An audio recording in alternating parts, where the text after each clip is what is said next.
All right, so welcome to 10 Things You Should Know About Grants, and I'll explain in a couple of slides why I decided to do this presentation. And it's brought to you by our new venture, the Grant Writing Help Desk, and I'll explain that as I go along. Okay, so yes, welcome. My name is Pat Gross. My business is a community entrepreneur, and our resource is the Grant Writing Help Desk. Now, who am I? Why am I here presenting this information to you? Well, I have over 30 years experience in the actual funding area, right from being back in the UK and getting money out of the European Union. We used to organise professional development, workshops, conferences, events. After 10 years, I came to Australia. And then I found that, sorry, I've just been distracted by a message. Sorry, so I came to Australia and found myself working in government, and I was working for the government department. Now, there were similarities between the two long-term jobs, which to me is a good indication that the whole grants concept is universal. There may be some tweaks in terms of differences between grants and between countries, but the whole principles are the same. And I'm going to share them with you today. So I've been involved in all aspects of funding, including designing and the program guidelines. I even set up a whole new training fund at the time, which was 20 years ago, equivalent to 25 million Australian dollars. So I was certainly put in at the deep end, and I've been sort of treading water ever since, to put it mildly, swimming against the tide, but at the same time achieving some great successes with my grants clients. So that's just quickly about me. Now I'm going to say why we're here today. Now it's interesting because in the grant space, because of the recent episodes such as the pandemic, the bushfires in Australia 2019-2020, the recent floods, there's been a considerable increase in people applying or organisations applying for grant funding. And that increase has also meant an increase in number of unsuccessful submissions. So where you could be looking at 1 in 4 success, at some points it was like 1 in 12. Can you imagine that? That's what, 90% plus of applications were not successful in certain grant rounds. And therefore, clients, people were coming to me from the outside saying, we were unsuccessful with a grant application. Could you give us an idea of where we went wrong? And and it was an experience because there were so many similarities. And the reason I was approached is quite simply the funders were overwhelmed. They would just give out a blanket explanation about how they could do things better next time, but not really going into the details of where applicants were going wrong. So what I've done is put together this 10-point information sheet, which is a bonus which we've added to the webinar, so you should be able to download it, and that will give you sort of, and I'll explain in more detail those the 10 things you should know about grants. It's a checklist which we presented just to give you a really good insight, so that if you are thinking of applying for grants, or you've applied for grants and not been successful, there's at least 2 or 3 of these nuggets that's really going to change the way you look at grants.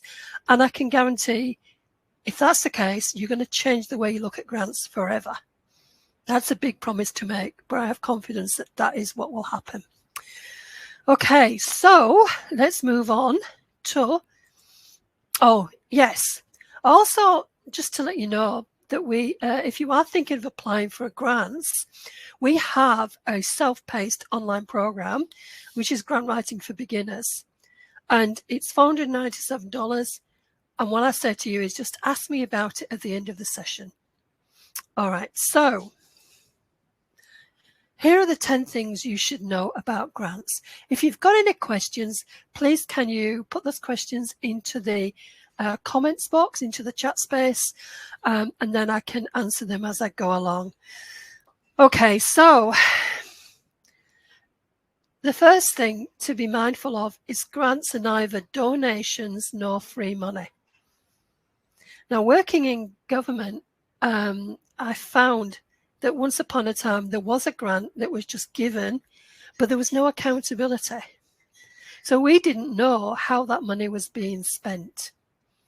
It's not free money, especially if you think about the money. It could be coming from a government source, or it could be coming from what we call a philanthropic source. Those are foundations that have been set up with bequeaths from benefactors who want to see their money being used in the future for the common good. So basically, a grant has got to have a beginning, a middle, and an end. It's a project. Basically, what you want to do is for general usage in your organization, that is generally considered as a donation. So just be mindful of that. If you just want something just to keep your staff going, for example, or keep your services going, without actually looking at, well, what difference is this funding going to make? You know, how can it be used productively? Then it's not going to be high priority for a funder. A funder wants to see change. The money has got to go to productive use. Think of the taxpayers. Would the taxpayers be grateful if they knew the money was just going whatever? So grants are neither donations nor is it free money. And by that, you have got to be accountable and show evidence that you have done what you've said you're going to do. So right from the beginning, you've got to figure out how do you prove and stay at that and actually put together an application that's going to work for everybody. And I say most of the time, because you can guarantee there's going to be one or two out there which do end up being donations. For instance, food charities, a lot of that funding was given during COVID especially, was just getting out there just to make sure that people in communities were able to access food. Okay, so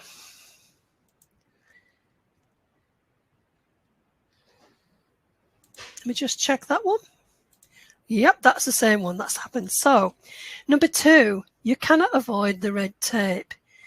Now, if you're going to apply for a grant, there are conditions that must be met.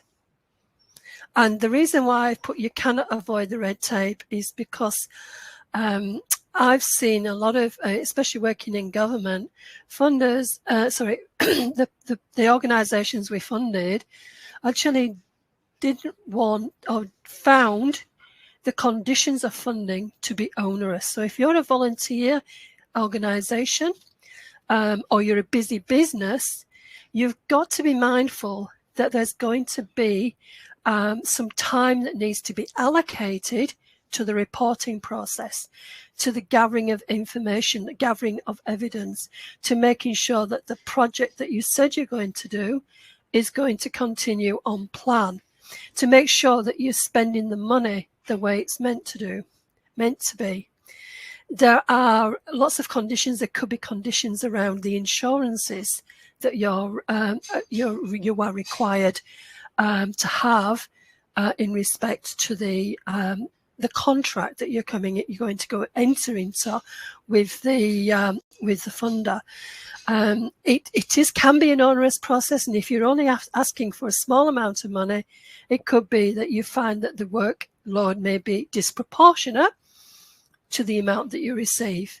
So what you can do there, especially now, is when you look at grant guidelines and application forms, there is also examples of contracts.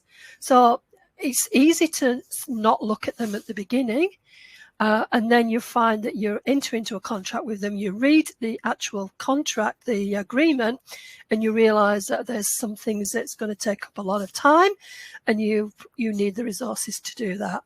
You cannot avoid the red tape. It has to be done. It's a condition of you getting the funding.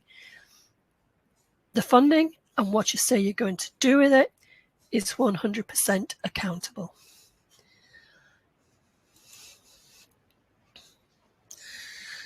Okay, this is probably the #1 game changer. This is the #1 problem I was finding when I was looking at applications that had not been successful. It's not about what you want to do. What I was seeing were application forms where the questions hadn't been answered properly. So have a look at the questions, and the questions do give some clues that they are referring back to their priorities.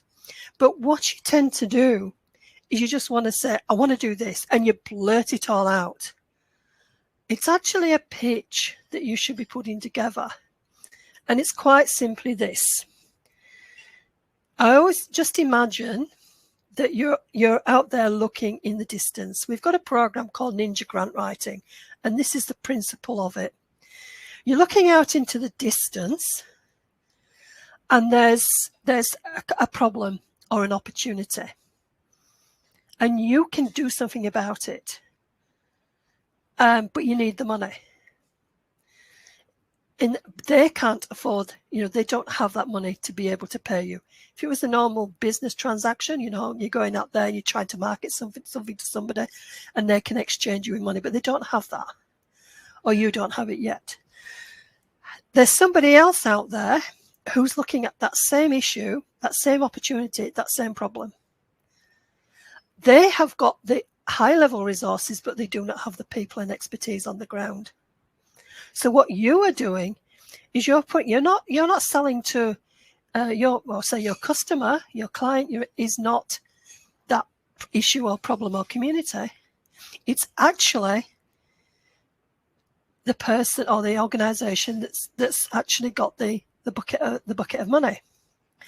So when you're looking and thinking of putting down a response to an application response, one of the first things you do is get your highlighter out, whether it's in your drawer or on your computer screen. Go into the guidelines and look for a couple of things. Look to see if there's a reference to an overlying strategy or an overlying program, which you will usually find in the government space. In the not-for-profit philanthropic space, there might have been a research paper or some kind of a philosophy document. But what you do is you highlight them because, and I'll give you the example here, when it comes to government funding, the money is the mechanism to translate the policy into practice.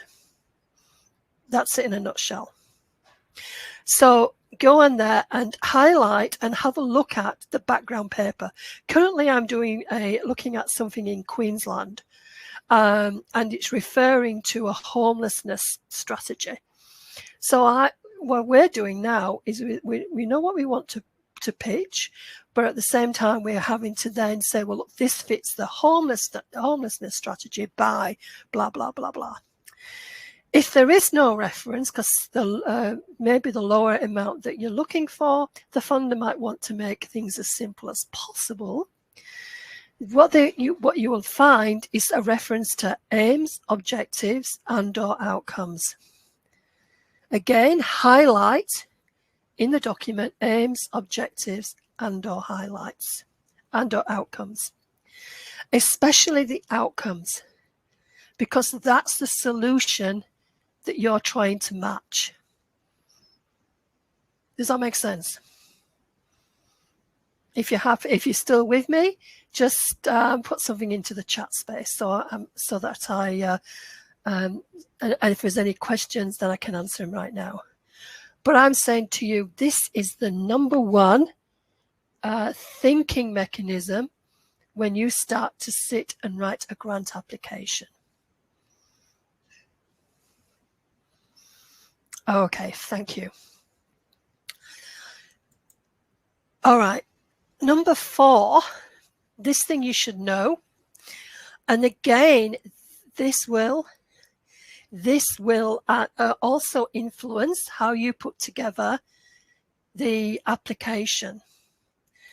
Even if the funder knows you very well, even if the funder knows the market or the community or the issue, especially as you're saying that we're going to help to resolve this issue, you have got to, on a blank, basically treat it as a blank page, and you have got to assume they know nothing. They know nothing about the problem. They know nothing about your capability. And what that means is you really have to go into detail. Imagine that 9-year-old child keeping the word simple, and they're going to go, why? And that's what I used to do when I was approached by people applying for funding, and I would be that desk officer that you can contact, and they would come to me and they say, well, I want to do this, and I'd go, why? And then I'd go, and they said, well, we're going, and I go, why? And they go from what they want to do to actually now go and prove it. And then they would come back to me and they'd be throwing the data at me, like a frustrated child. So that's what you need to do. If you're going to say, look, first of all, in the application process, in the form, there's going to be something around, what's the need, and prove it. However that's dressed up, that's what they will be looking for. Where's the gap in the market? Who else is out there doing something, but it's not quite what's needed? You are pitching again that you can provide the solution to get the outcomes, and this is, and you're saying to them, you know exactly what the problem is, and you're going to be at top of the class because you're going to give them the data and the statistics and the figures and the research in as many words as you're allowed, of course. So you have to be very clever if it's 400 words or less, but you have to prove that you know the problem. And likewise, there's the questions later on about your capacity to deliver. And again, your capability, you give them the as much, throw it at them that you know that you have got the capacity, you've got the skills, you've got the expertise, you've got the processes in place. Show them that you are a low risk. I'll give you an example. A few years ago, a very competitive funding round, extremely competitive. It led to many organisations who had been traditionally funded suddenly without funding. People were made unemployed. In the meantime, I was working with a couple of neighbourhood houses. We put together a community development application that wasn't just successful. We actually got additional funding, and they got a really, really good letter saying how 2 of those questions were exemplary responses. One was the question about the need, and the other was the question about their capability. The secret to that is quite simply this: we weren't sure how strong our application was going to be. And because there was 3 of us, there was me who's putting the application together, and there were the 2 partners. We literally brainstormed the life out of those questions and then just put everything in there. But it did the trick. Now, the reason why you should always act as though the funder doesn't know who you are is because, especially in government terms, the process will get audited in about 3 or 4 or 5 years later. And they will look at, was it a fair process? And if the auditors don't know anything about the issues, so they will be looking at the black and white. So if you have put an application, if your application gets picked out of the pile as a sample, and there's not much there, about, and it's assumed knowledge, they're going to turn around to whoever funded you and say, well, why did you fund these? This is not good information. This is not quality information. And there could be some serious repercussions. So that's why you always treat as a black and white. The other one is, for instance, we were working on a application on gentrification in a certain area. And at that point in time, gentrification in an area that had been traditionally for working class people was a big issue. 5 years down the line, that whole suburb was gentrified. So somebody down the line will be going, oh, what's this problem here? Gentrification. But if you can demonstrate at that point in time there was a real issue with the data, then you're capturing history and you're not putting something out there for an auditor to challenge. So that's why it's very important when you're putting an application together, never assume they know who you are, what the problem is, and your capacity and capability to deliver. You have got to be transparent, talk as simple as possible, get the message across.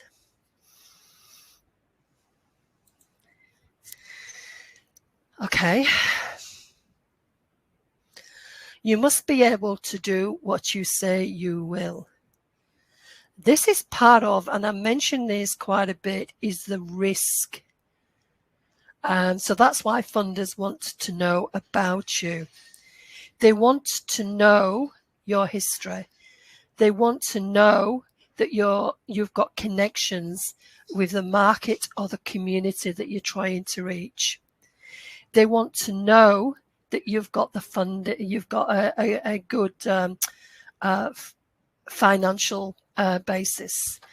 What you'll find is if you're a business, you may be required, and even in the not-for-profit space, to submit 3 years worth of financials, especially for the business. And that's to show that you're not a high-risk startup, for example. You do have a longevity. That's reducing the risks. They want to know, but you can be a new business or a new organization, and what you would do is you would contact the funder, and they may say, well, can you just submit your accounts to this period of time? There also may be a requirement that you need to submit audited accounts. Now, if you're a small organization that doesn't need to have your accounts audited, that automatically eliminates you from the process. And I've just had a potential application where we've not been able to go ahead because the organization's been too small and not had audited accounts.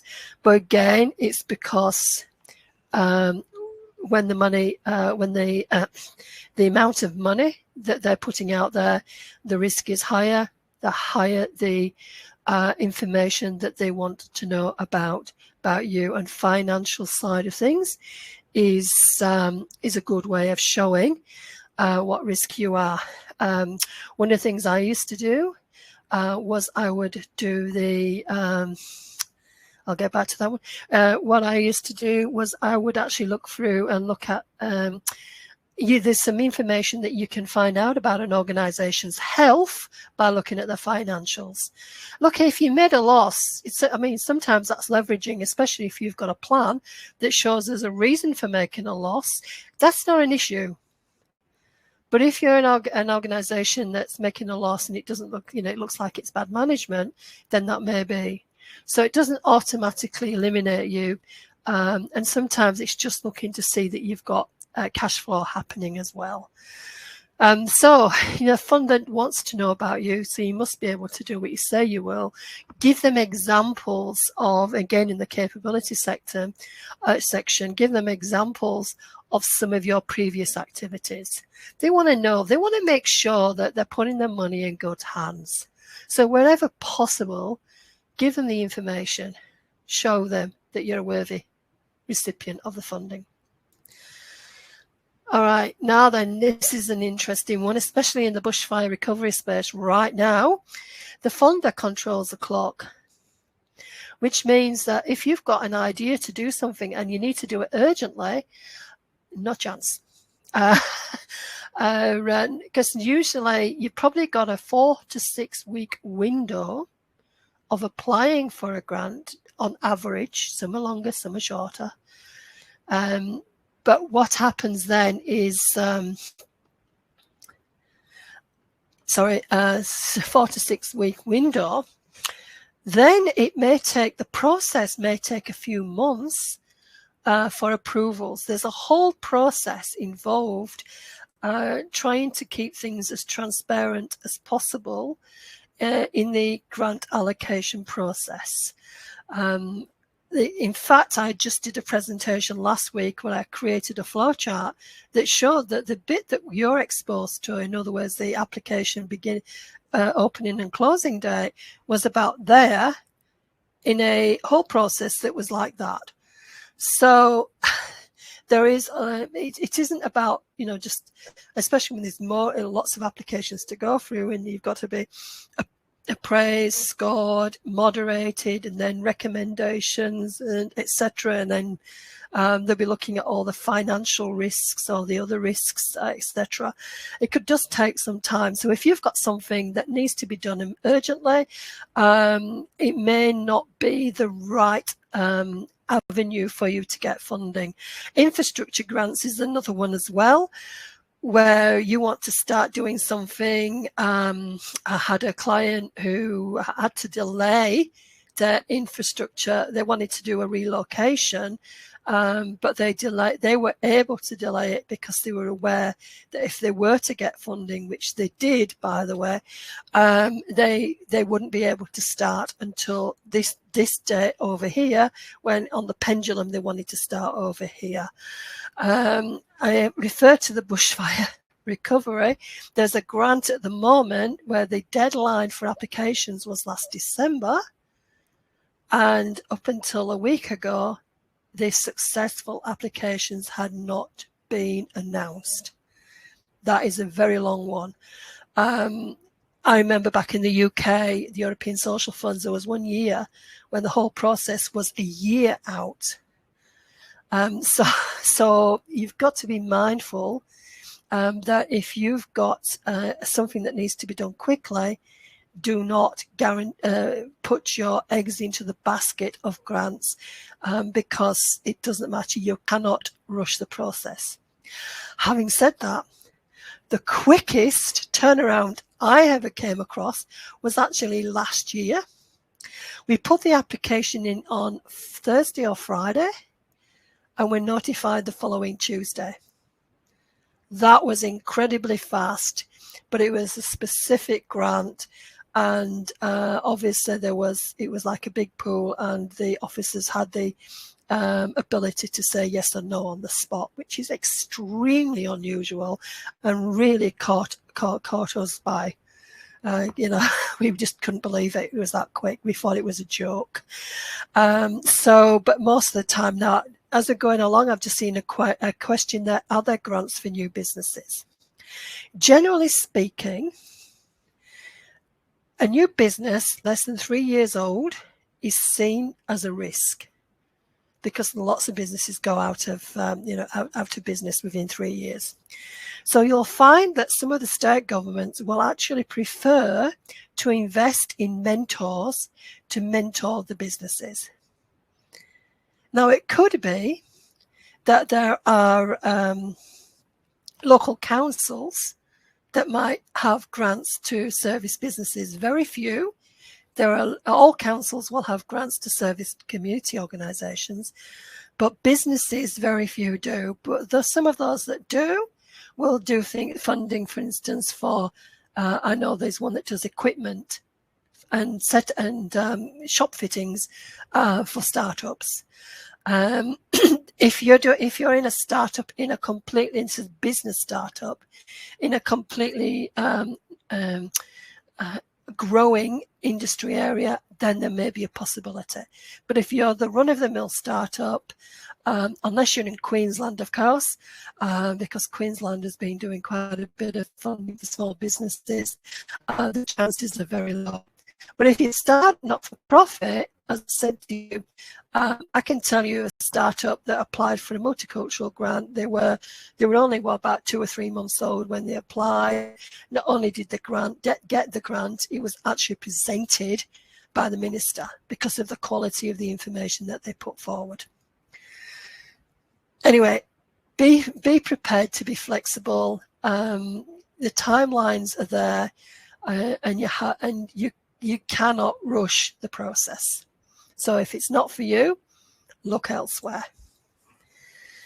A good submission proves you are low risk. And how do they do that?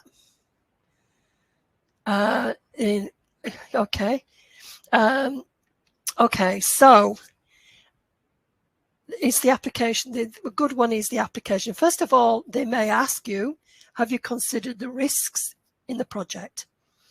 That happens about 50% of the time from my thinking, not all the time. But they'll look at other things as well. I mean, they look at, right at the beginning, the administrivia, etc., all that information at the front, that gives them a good idea of who you are as an organization. Looks at your financials, that's another indicator. There are certain clues as you go through the application form that if you give them the right information, will put their minds at rest. Minds at rest. So as I've already mentioned, show them that you've got a good history. Show them the kind of activities you've done. Show them that you actually are engaged with the community or the marketplace that you're proposing to work in. Show them in your pitch, so to speak. Show them all the time that you are a low risk because you are a quality service provider. Number 8, I always say this, writing an application is like marketing on steroids. And I would love to work with business advisors because I reckon that they could be the natural grant writer, because a grant writing application is putting together a very good business case.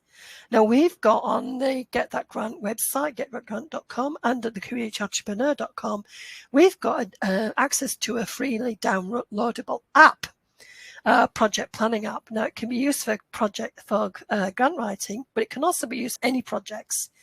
But it's the same thing. It's putting together a really good business case. As I mentioned, make sure you've got your pitch right. So you're actually pitching to them saying, this is the solution that we want to be able, this is a solution to the problem or to achieve the outcomes that you want to achieve. We can contribute by doing this. That's the strength of your pitch.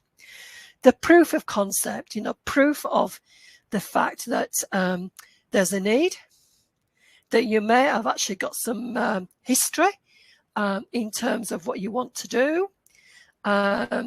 Maybe the fact, even if it's a new idea, sort of like the benchmarking information to show them that you are totally on the ball and you know exactly what's needed. And again, I keep reiterating your capability, your capacity to deliver. It's marketing on steroids. It's got the financials in there. If you were going to go to the bank, obviously, there's a different rationale there, but lots of that information they'll be asking. You think about it, the fear of God, in terms of your history, your ability to argue the case. Just look at it like that. Okay, number 9. Yes, not all applications get funded. It's a fact. And it can be disappointing when you don't get that grant. Now, what happens here is that if you put together a really good business case, you treat that application and the questions are guiding you through a business case, you can repurpose.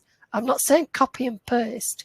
If you've done a good job and you've done the research for your business case, you've got the support. I've got to tell you about this. Support letters are really good coming from your marketplace or your community, because they can give you the information or help with the pitch in terms of the evidence of need that you can't get in your question limit. I was putting together an application for a petrol station in an area that was affected by the 2019-2020 fires. It was one of 3 in a locality, and not one of them was open after 7 p.m. So this one came forward and said, yeah, we'd like to be a 24-hour service. We need to increase, our storage. We need to put in automatic payment systems, etc. And that was, for me, a most amazing application, because they managed to get letters of support, and the letters of support included the experiences that these writers would get, or the authors had experienced during the 2019-20 fires. We're talking police, emergency services, the hospital, medical services, tourists, council, everybody you could think of, all had their own story. And I had a great time putting that application together. But can you imagine, the information that you're allowed in an application form? Do not waste the opportunity to add a letter of support. Don't treat it as, oh, we've got to do this, let's just send out some standard blurb. Get them to tell their story, because it's the one place that you can add value to your application and really turn it around. The other reason why I'm saying, sorry, I just went off there, but one of the reasons why not all applications get funded is sometimes, and I'll give you another example here, is that they may be looking at geographic spread as an example. So there might be a lot of applications from here and not much over here, but they may have to fund over here, because the application, even if the application is not strong and not over here, reduce the number of successes over here.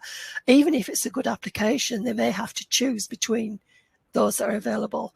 So sometimes it's not fair, but that area is still being selected. I remember a sort of a funding that was automatically allocated on a geographic basis, and it was funded to the nearest service provider to geography, and it was to do with the remoteness index. Except we couldn't understand that the funding had to go to somewhere called Yark. They can imagine where's Yark. And also up here, the other area that was pinpointed was a caravan park. So sometimes the logic isn't there. And sometimes, you might not be funded the first time, but if you can find out, there might be a tweak that you have to make. And if it's a second round, all you have to do is just make those adjustments. So it's a fact. You can be disappointed if you don't know, if you're not successful. Try your best to find out why. And I've said this, unfortunately, you come across some brick walls sometimes. But try and find out. What you can do also is, right at the beginning of the process, if there's an opportunity to speak to a contact person, the desk officer, ring them. Pretend you've got a problem, whatever you want to do, but get clues as to what kind of grants they're funding, because even that might be something that will be the difference of getting funded or not getting funded. But I'm saying to you, the success rates may be 25%. In this case, I mentioned earlier, 1 in 12. So just to be mindful. But do not be disappointed, because if you put a good application together, you've put a good business case together, that can be repurposed. And number 10, And people say to me, do you do grants in this area? Do you do grants in this area? And I say, yeah, because the technical experts, the knowledge experts are you, but the actual business case expertise is me. Because the grants may all look different, they may all sound different, they may all appear different, but generally speaking, they're all asking for the same things one way or another. They're looking for the evidence of need and the solution that you're going to provide to their problem or the opportunity. They're going to be looking for a good plan and your ability to measure the results. So if you know what the outcomes, if you're going to say this is the outcome, which is going to match your outcome, they want to know how will you know about this outcome? How will you know it's been successful? What are you going to do? So there's a whole evaluation process in there. But that's one of those key questions that they will ask. Your capability to deliver. They want to know that, putting the risk in the lowest place possible. Your financial capacity, how you work operating as an organization. They don't want to put money into somebody who's bankrupt. At the same time, and I've come across with aged care grants, they don't want to put money into an organisation that's already very, very substantially buoyant and successful, especially if this funding is actually to help them out of a problem. Risk mitigation. There will, as I said, there'll be even if they don't ask you directly about risk, there will be questions or processes in the application itself that will be looking at risks. And then the evidence of success, and that's the measured results here. So this is what they're actually asking for, is a solid business case. Okay, so I've actually put these down. In fact, that's an old doc. I don't know what's happened there, but the handout that you have, the checklist, is all those points in one space. So, if you're going to sit down and you're going to look at grants, let's just look at those top level quick 10 points. And it's a bit like a mantra, grants are neither donations nor free money. You're going to have to do something for it. You can't avoid the red tape. Make sure you've got the resources to work on it. It's not about what you want, it's more about what they want and how you can meet their objectives and outcomes. The funders shouldn't know who you are. You've got to do everything from that base level of talking to somebody that, like I say, a 9-year-old child who keeps asking why. You must be able to do what you say you will do. And that's good. That's also for the actual project plan itself. I inherited a development of a training fund. I didn't write the application. I came into it.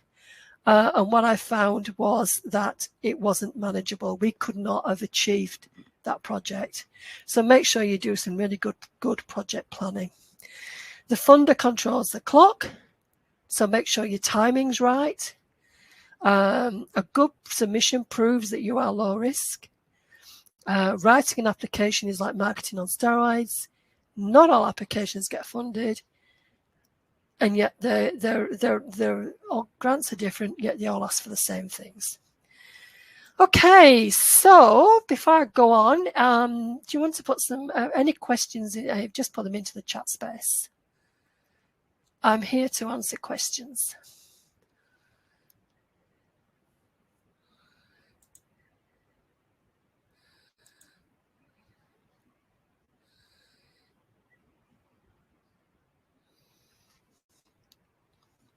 No questions? How did everybody find this information before I go on to explain the next slide?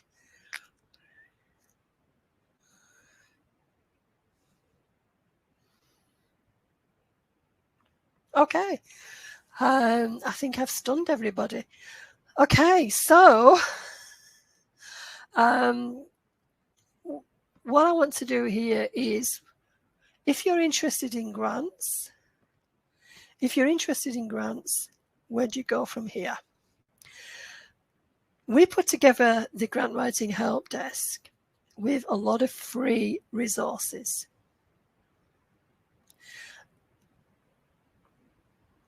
We're putting you through a process. If you go to getthatgrant.com, the grant writing help desk, you will be able to find out what grants are, where to start looking, and we do have a free downloadable e-guide which has got the links, website links to databases that you can start looking for funding.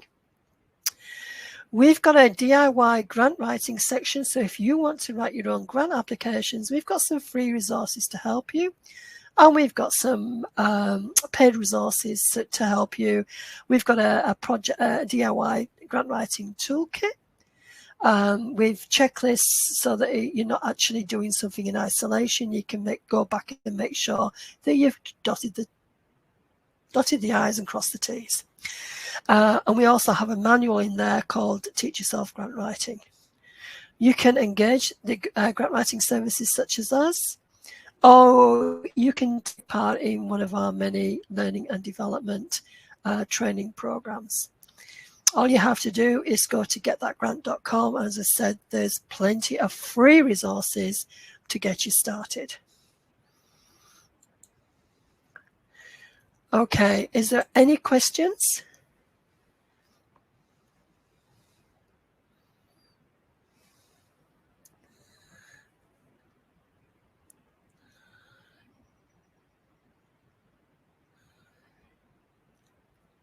I'm going to do a little bit of a test here.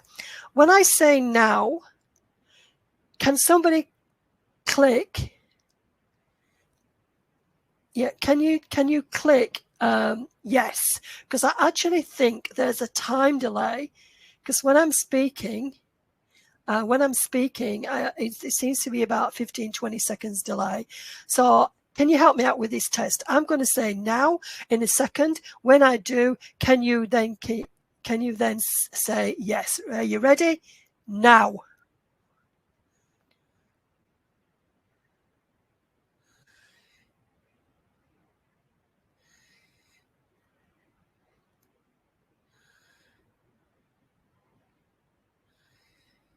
Okay, there's a 14-second delay.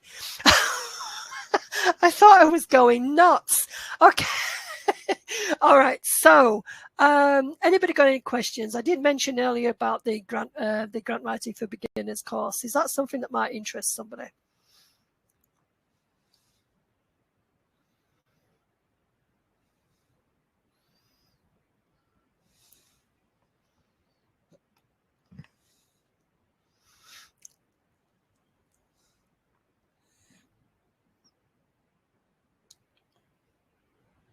Oh, okay. Okay. Yeah. Okay. I've got somebody's actually said yes, and I'm just going to show you this. It's actually this is actually a self-paced process for somebody to actually walk through and work through a sort of these 6 modules, is 5 plus a bonus, that really goes through the whole process. You will actually be able to. It aligns itself to being able to find grants that are current or previous, because the funders keep the details on the websites, helps you to go and actually work on real examples. They don't have to be live examples, but they're real examples. And so we can work through these 5 modules there: fundamentals, project planning, financials, risk, success, quality, and trust. And then one about managing your funding agreement. And what we're going to do here is the Teach Yourself Grant Writing Manual, which is actually one of the purchases. We'll actually throw that in, and we'll throw a grant winning success checklist in as well, and a couple more special bonuses just for coming along to here. Now, if you are interested in that program, you just go to in fact, let's go previous. The link is there. The slides we can make them available, but just go to get that grant and then either go into the learning development or go grant writing coaching school, and we're there, and that's what will come up. and it's the grant writing for beginners, and you just go through that link. But please feel free to go through the website, because there's other resources depending on where you are at in the process. Okay, so coming to the end of this information session, what I would ask is, now is the opportunity to ask me any questions whatsoever about the G word.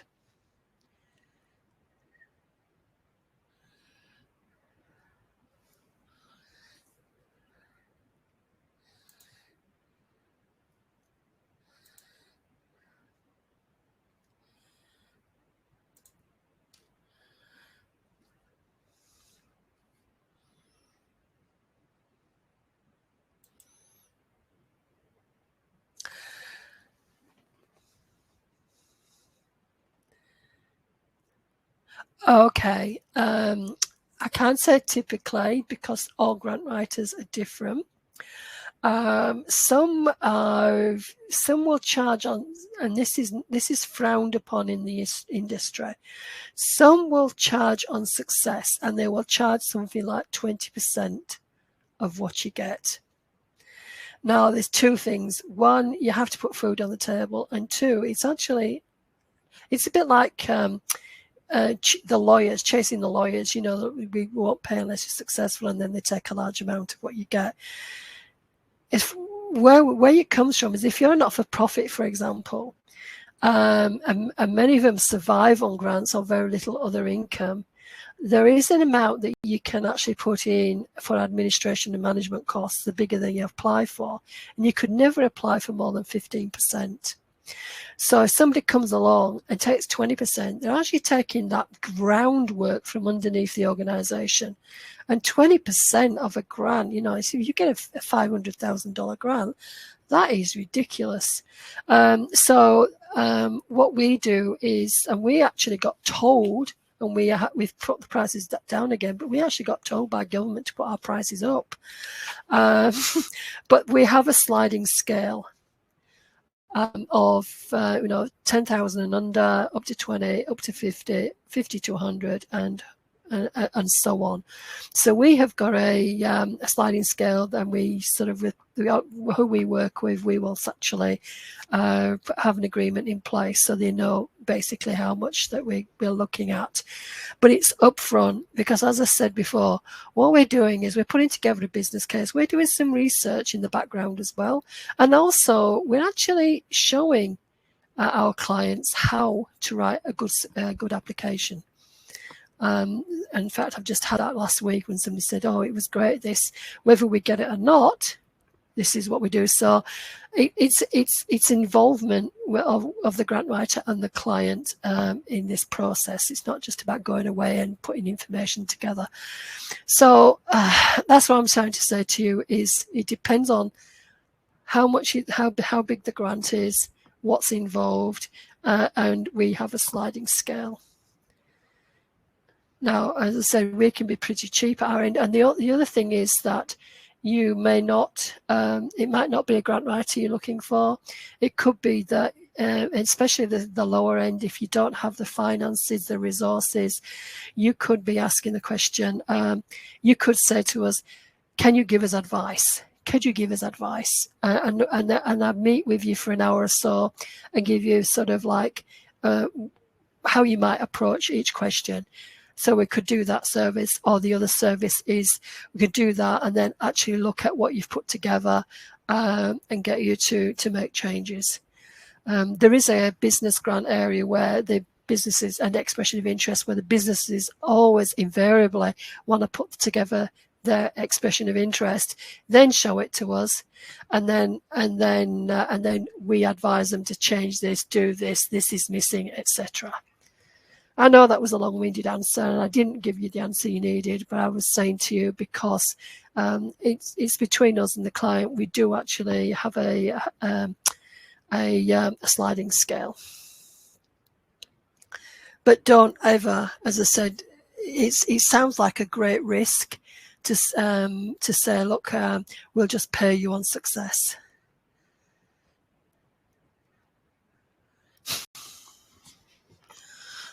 Okay, so any more questions?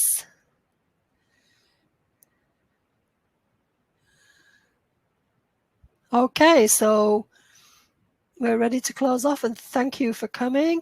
You should have access to the checklist, and we'll give you access. We'll send you access to the slides if you can't download. I don't know if you can download them, but we'll certainly send them on to you if that's what you're looking for. Okay, then thank you for coming. And next time it will be on Zoom.